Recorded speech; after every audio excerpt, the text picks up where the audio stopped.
Let's talk about idioms. Today, I'm going to talk about 4 common idioms in English. Number 1, to ring a bell.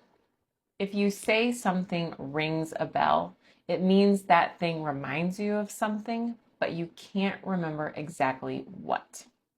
You know, her name rings a bell, but I can't remember how I know her.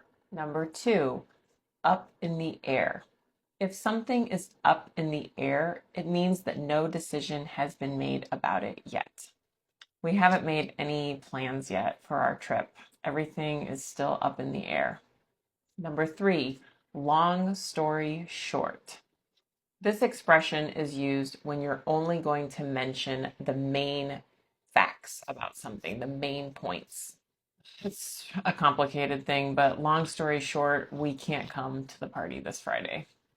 And number 4, on the same page.